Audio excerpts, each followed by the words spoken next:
Exercise 1.1 question number 4 name the property used in the following.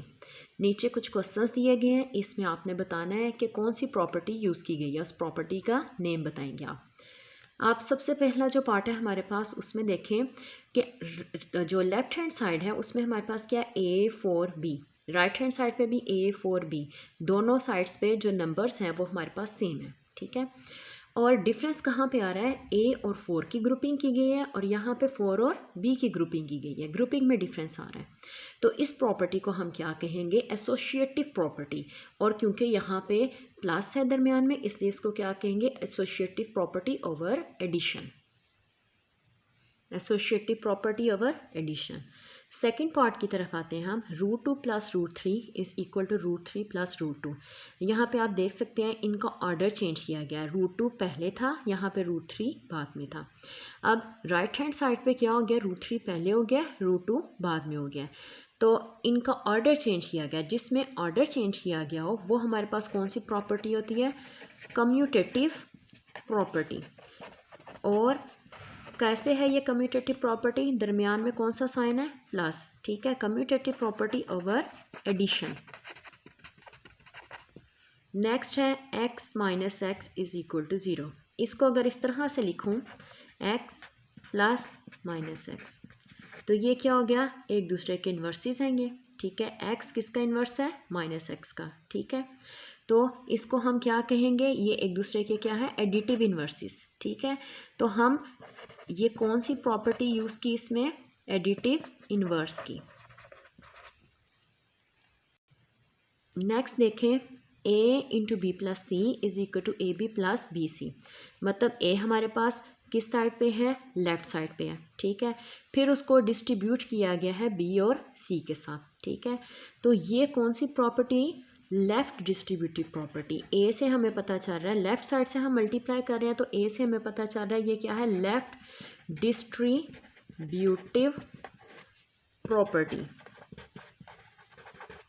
और दरमियान में addition का साइन है, इसलिए ये क्या होगा, left distributive property with respect to addition. Next देखें, 16 + 0 इज इक्वल टू 16। मतलब 16 में हम 0 ऐड कर रहे हैं और आंसर हमारे पास 16 ही आ रहा है। तो इस प्रॉपर्टी को क्या कहेंगे, इसमें जो 0 है हमारे पास वो क्या होगा, additive identity. 0 is additive identity. Next part में 100 × 1 इज इक्वल टू 100। मतलब 100 को हमने 1 से मल्टीप्लाई किया तो हमारे पास क्या आ रहा है, 100। तो ये 1 हमारे पास क्या है, मल्टीप्लिकेटिव आइडेंटिटी। मल्टीप्लिकेटिव आइडेंटिटी के क्या मुराद है कि ऐसी एक आइडेंटिटी है कि किसी भी नंबर को इससे मल्टीप्लाई करें तो आंसर वही नंबर आ जाता है। 100 को अगर हम 1 से मल्टीप्लाई करें तो 100 ही आ जाता है। तो ये 1 हमारे पास क्या हुआ, मल्टीप्लिकेटिव आइडेंटिटी। नेक्स्ट है हमारे पास 4, 5, 8।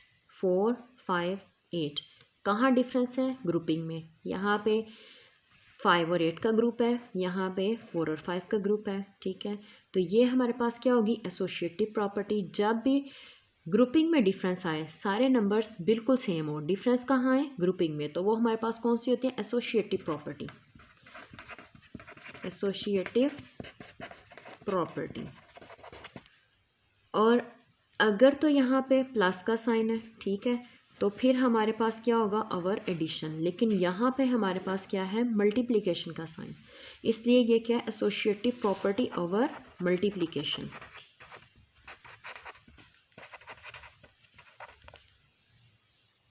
नेक्स्ट पार्ट में AB is equal to BA।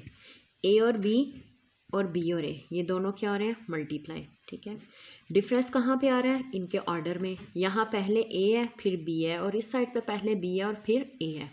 तो अगर ऑर्डर में चेंज हो रहा हो तो फिर उसको, उस प्रॉपर्टी को हम क्या कहते हैं, कम्यूटेटिव प्रॉपर्टी, कम्यूटेटिव प्रॉपर्टी। अगर लेफ्ट हैंड साइड और राइट हैंड साइड पे नंबर सेम है, डिफरेंस कहाँ पे आ रहा है, ऑर्डर में। ठीक है, तो इसको हम क्या कहते हैं, कम्यूटेटिव प्रॉपर्टी।